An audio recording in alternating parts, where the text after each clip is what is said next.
Salut et bienvenue dans cette nouvelle vidéo dans laquelle on va parler des différentes catégories de crypto-monnaies.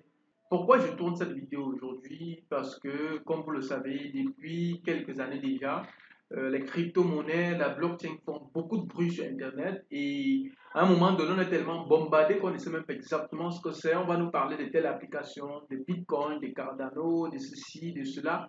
Pour finir, on ne comprend plus rien, on est carrément étourdi, bombardé par ces excès d'informations et on ne comprend plus rien. Et sans oublier aussi que dans tout ce nouveau monde des crypto-monnaies, des blockchains, il y a aussi beaucoup d'argent et tout ça.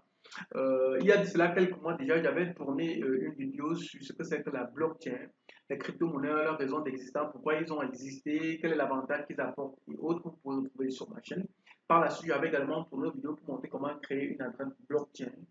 Et aujourd'hui, j'ai décidé donc de poursuivre cette aventure et de tourner quotidiennement des petites informations que j'ai concordées de part et d'autre à ma manière, si ça peut aider plus d'une personne. Parce que comme je dis, quand on se lance sur Internet, les informations fusent de partout. Et à un moment donné, on ne comprend même plus, on ne sait même plus ce que c'est. Et c'est très embêtant. Voilà pourquoi dans cette vidéo, j'ai regroupé en plusieurs catégories.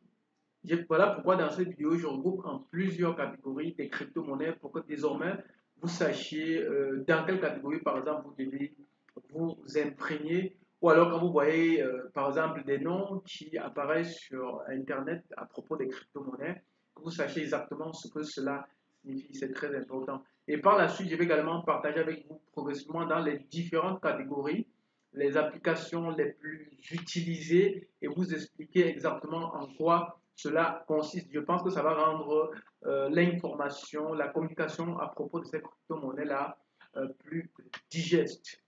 Je me présente avant qu'on entre dans le vif du sujet. Pour ceux qui ne me connaissent pas, je m'appelle Yannick Djoko, le docteur. On se prend de l'autre côté après le générique pour expliquer dans les moindres détails.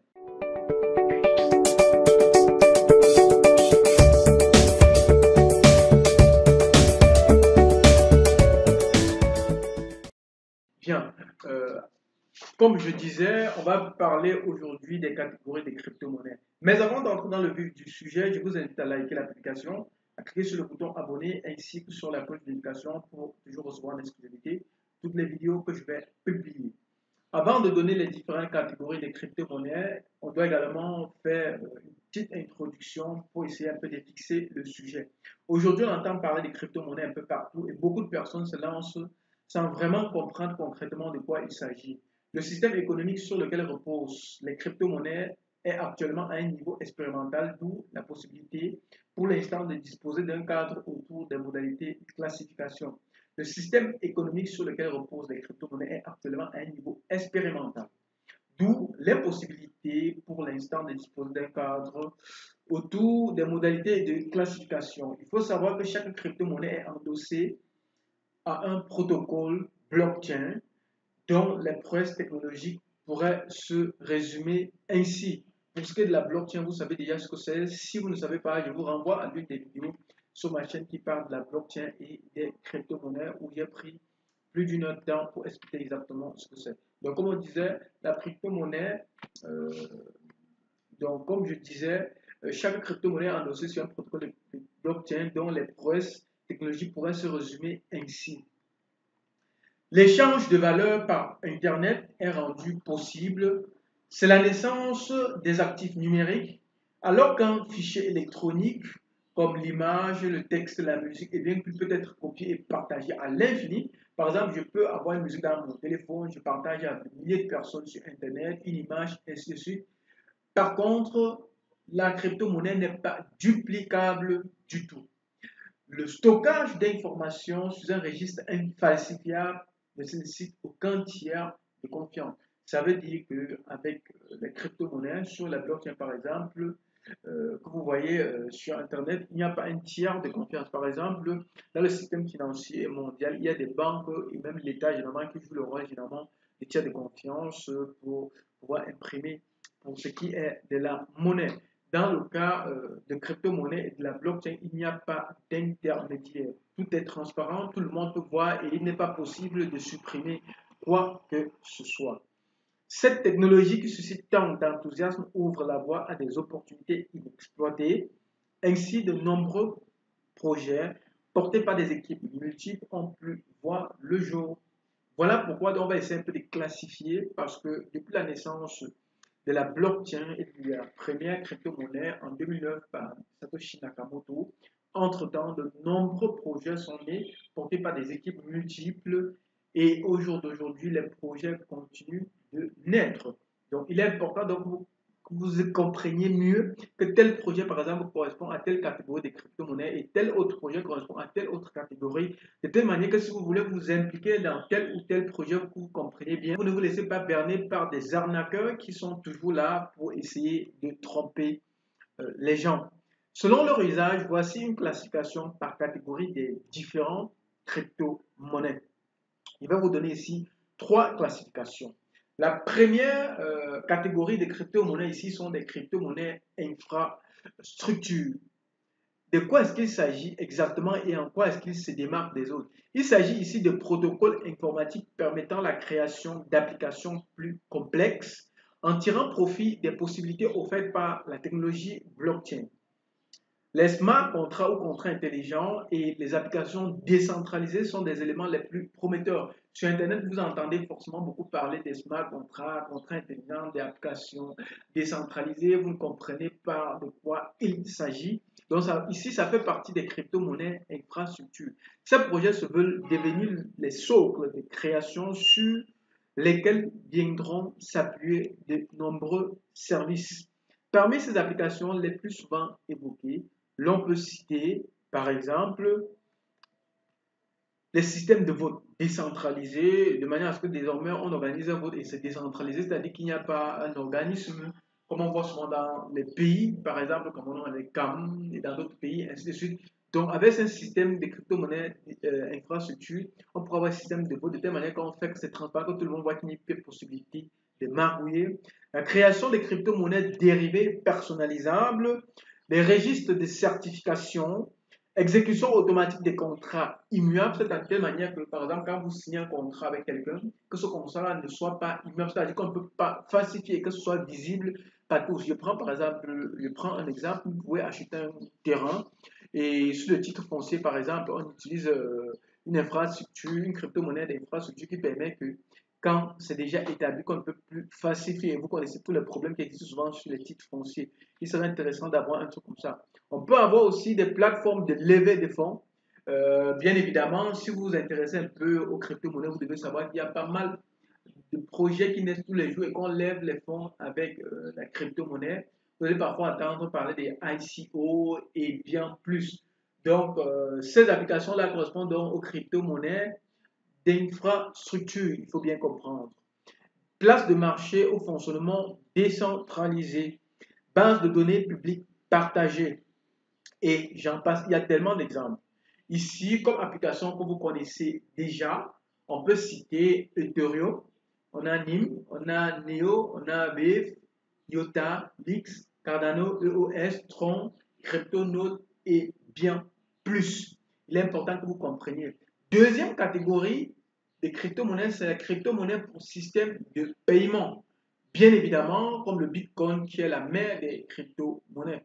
Ces monnaies électroniques, le système de paiement incarne la plus connue de l'univers blockchain, un token ou jeton ou pièce ou actif numérique comme unité de valeur pour permettre les échanges. Il s'agit de l'usage premier du Bitcoin, tel que l'a formulé Satoshi Nakamoto dans son livre blanc en 2019. Depuis, une multitude de crypto-monnaies ont été lancées en plus du Bitcoin. Chacune propose des caractéristiques différentes, par exemple le nombre d'unités en circulation. Le Bitcoin, par exemple, un nombre limité. Émission, une autre caractéristique pour les crypto-monnaies pour le système de paiement peut être l'émission et distribution de la monnaie. Rapidité de transaction, niveau d'anonymat, mode de gouvernance prédéfini et j'en passe. Parmi les crypto-monnaies pour système de paiement, on peut citer le Bitcoin que vous connaissez certainement. On a le Litecoin, le Bitcoin Cash, Monero, Dash, Peercoin, Darkcoin, Vericoin et toutes les autres crypto-monnaies que vous connaissez qu'on peut utiliser comme monnaie d'échange. La troisième catégorie des crypto-monnaies ici sont des crypto-monnaies à usage spécifique ou des services.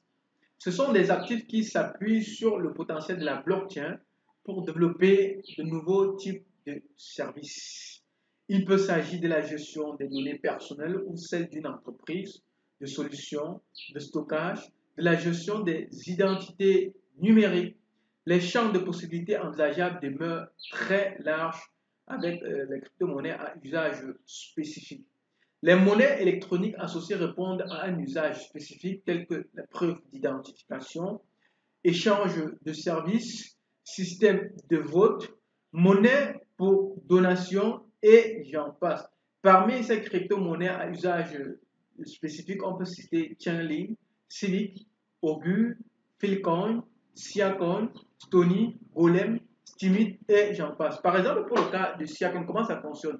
SIA est un réseau de partage d'espace de stockage informatique, peer-to-peer, et fonctionnant de manière autonome. C'est-à-dire qu'il n'y a pas quelqu'un qui gère, ça se gère automatiquement. Ce système est permis par l'inclusion du Siacoin, monnaie d'échange sur le réseau directement au cœur du protocole. Merci d'avoir suivi cette vidéo. J'espère qu'aujourd'hui, désormais, quand vous allez voir les crypto-monnaies, vous savez qu'il existe de manière générale trois catégories. Il peut en avoir plus, hein, comme je l'ai dit au départ. Ce système, les crypto-monnaies sont un peu nouveaux. Il est un peu prématuré des régulations. De pays en pays, ça parle beaucoup. Dans certains pays, c'est même interdit. Donc, il devient prématuré de donner des classifications vraiment catégoriques. Donc, soyons un peu modérés.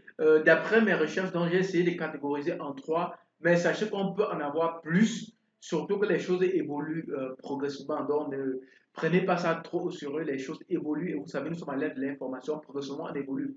À la base, on a créé la blockchain et le Bitcoin et on a vu que depuis 2009 que cela a été créé à côté, il y a plusieurs catégories de crypto-monnaies et des applications qui naissent tous les jours. Qui sait? Demain, après-demain, peut-être on va se retrouver à 5, 6, 7 catégories parce que quand quelqu'un crée quelque chose, les autres s'inspirent et créent de nouvelles choses. Bien sûr d'avoir suivi cette vidéo. Avant qu'on ne se sépare, je vous invite à liker la publication, à cliquer sur le bouton abonner ainsi que sur la cloche de notification pour toujours recevoir des informations. Dans les jours à venir, je vais vous tourner également d'autres vidéos toujours pour partager avec vous, par exemple, sur les différentes catégories que je viens de citer, les applications les plus en vue. Donc, je vais tourner des vidéos pour vous expliquer dans les moindres détails. Et je partagerai même avec vous d'autres moyens de gagner de l'argent en dehors des histoires des parcs qui sont devenus des escroqueries sur Internet en ce qui concerne les crypto-monnaies. Merci d'avoir suivi cette vidéo. C'était Yannick Dioko. À très bientôt.